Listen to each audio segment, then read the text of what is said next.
দিয়ে তিনি বলছেন অসুস্থতা অথচ 2 ছেলে 5 বছর তাকে দেখা যাচ্ছে। দেখুন, আজকে অনুব্রত মণ্ডলের অডিও ক্লিপ ভাইরাল হয়েছে বলে তার বিরুদ্ধে ব্যবস্থা নেওয়ার কথা ভাবছে পার্টি। ওদের স্পোক্সম্যান বলছেন যে টিএমসি তো ব্যবস্থা নেয়, অন্যরা নেয়। আরে অন্য পার্টিতে এরকম রত্ন নাই তো, ব্যবস্থা কার বিরুদ্ধে নেবে? আপনারা এরকম রত্ন তৈরি করেছেন ডজন ডজন, আর সাধারণ মানুষ সেটা দেখছে, এক্সপোজ হয়ে যায়। তারা বীরভূমেতে 10, 12, 15 বছর ধরে যে অত্যাচার চালাচ্ছে, একটাকে এফআইআর করার সাহস পায় না। আর যে পুলিশকে যে ভাষায় কথা বলছে, পুলিশ তার বিরুদ্ধে এফআইআর নেবে? এই যে রাজনীতিকে যারা কলুষিত করছে, মানে একটা দুটো মাছ নয়, এরকম তো অনেক মাছ, পুরো পুকুরকে আজকে দূষিত করে দিয়েছে। যেন এই পুকুরকে ছেঁচে ফেলতে হবে, তাহলে কিন্তু এই পুকুরে আর অন্য মাছ থাকতে পারবে না। পশ্চিমবাংলার রাজনীতিকে টিএমসি এরকমই করেছে। আজকে তিনি জেলে থাকলেন একদিন, তার বিরুদ্ধে কোনো ব্যবস্থা নেয়নি। যেই এক্সপোজ হয়ে গেছে তখন তার হাতাহাতি ব্যবস্থা, এটা ওটা লোক দেখানো সব। তবু হয়তো কদিন পরে আবার কোনো ঘটনা হবে, ভুলে যাবে, আর ভুলে যায়ও লোকে। প্রেসের কাছেও সময় নেই এগুলো বেশি আর কভার করার, তো সব চাপা পড়ে যাবে। কারণ এই লোকগুলো ছাড়া টিএমসি চলবে না, এরাই টিএমসি। মানে আজকে থানায় যাবেন বলছেন। এই থানায় গেলেন না গেলেন কি করে দেবে পুলিশ? যে পুলিশকে এই ভাষায় উনি কথা বলেন, যে পুলিশের দম আছে একটা এফআইআর করতে, একটা কথা বলতে? যাবে, চা খেয়ে চলে আসবে, ডিসমিস হয়ে যাবে। কিন্তু সাধারণ মানুষ কি ভাবে এদের সম্বন্ধে? আসানসোলে যখন নিয়ে যাচ্ছিল সিবিআই, লোক জুতো ছুঁড়ে মেরেছিল। আজ পুরো পার্টির মুখে জুতো মারা উচিত। এই টিএমসি পার্টিতে থাকলে এই ধরনের জঘন্য মানুষ, এই ধরনের সমাজ বিরোধী, এরাই নেতা আছে। তবে প্রধানমন্ত্রীর সভা, তারপরে অমিত শাহের সভা, দুটোতেই আপনাকে টাকা হবে না। কর্মীদের বৈঠক আছে, একটা স্তর নিশ্চিত থাকে। আমি জানি না কাদের ডাকা হচ্ছে, কতজনকে ডাকা হচ্ছে। তো আমাকে যখন দরকার হবে ডাকা হবে। আমি পার্টির মধ্যে, পার্টির কাজের সঙ্গেই আছি। প্রথম কি একটা দূরত্ব তৈরি হচ্ছে বিজেপির সাথে বিজেপি দলের? আমি তো কারোর সঙ্গে কোনো দূরত্ব করিনি।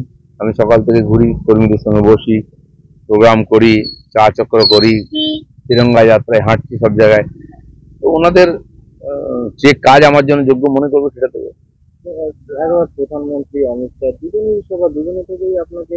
না, আমি তো এর আগেও সব সভায় যেতাম না। কোর কমিটির মিটিং হলে আমাকে ডাকা হয়, যাই। হ্যাঁ, এরকম কর্মী বৈঠকে আগে ডাকা হয়েছে। এবারে কাদের ডাকা হয়েছে, কি উদ্দেশ্যে ডাকা হয়েছে? পার্টির সংগঠন গঠনতন্ত্র এখনো চলছে, জেলা কমিটি হয়নি, অনেক মন্ডল কমিটি হয়নি, রাজ্য কমিটি নতুন করে হবে শুনছি, সেটাও হয়নি। এই অবস্থায় এই ধরনের কার্যকর্তা বৈঠক হচ্ছে। তো যারা পদাধিকারী হয়েছেন নতুন, হয়তো তাদেরকে ডাকা হয়েছে। পার্টিতে যখন আমাকে যে দায়িত্ব দিচ্ছে, আমি সেটা পুরো মন প্রাণ লাগিয়ে করেছি। এখন অনেক দিন ধরে কোনো দায়িত্ব নেই আমার পার্টিতে, তো আমি পার্টিতে সমান সক্রিয় আছি। আমার কাজ হচ্ছে সাধারণ কর্মীদের সঙ্গে যোগাযোগ রাখা। যারা আমাকে দেখে পার্টিতে এসেছেন হাজার হাজার লোক, আমি সম্ভবত কোনো রকম ফর্মালিটি ছাড়াই তাদের সঙ্গে গিয়ে দেখা করি। আজকে তো জামা ষষ্ঠী, আপনি তো দেখা যাক, জামাই শ্বশুর বাড়িই নাই, এরকম জামাই সে কোথায় জামাই ষষ্ঠী করবো দেখি। চলো, না, মাননীয় প্রধানমন্ত্রী এসেছিলেন, তিনি বলে গেছেন যে এই যে দুর্নীতিগ্রস্ত সরকার আর পশ্চিমবাংলার উন্নয়নকেও আটকে দিয়েছে, মানুষের জীবনে কষ্টও বেড়েছে, সার্বিকভাবে দুর্নীতি হয়েছে, একে পাল্টাতে হবে। তো আমাদের পার্টির 1 আর 2 নম্বর নেতা মোটামুটি আমরা মানি এরকম। আর পশ্চিমবাংলায় বিজেপি মাননীয় অমিত শাহর হাত ধরেই উঠেছে। আমিও রাজনীতিতে এসেছি, অমিত শাহ আমাকে প্রেসিডেন্ট বানিয়েছেন, এমএলএ এমপি বানিয়েছেন। তো সেই জন্য তার সময় উত্থান, তার সঙ্গে একটা আলাদা আমাদের সম্পর্ক। তো তিনি সবসময় আসেন নিঃসন্দেহে। যেটা উত্তর বাংলায় মাননীয় প্রধানমন্ত্রী বিল বাজিয়েছেন, আর মাননীয় অমিত শাহ দক্ষিণ বাংলায় সেই কাজটাই করে পার্টির কর্মীদের উৎসাহিত করবেন আগামী নির্বাচনে এখানে পরিবর্তনের জন্য। আমি কলকাতায় রয়েছেন অমিত শাহ, আর আপনিও কলকাতাতে রয়েছেন। না, কলকাতায় রয়েছেন, যখন আমি সভাপতি ছিলাম ওনার সঙ্গে থাকতাম, পার্টির প্রোটোকল অনুযায়ী যেতাম। আর তারপরে বহুবার এসেছেন, আমি যাইনি বা দেখা করার দরকারও হয়নি। যদি আমাকে কেউ ডাকে আমি যাই, আমার যে কাজ দেন সেটা আমি করি। চলো।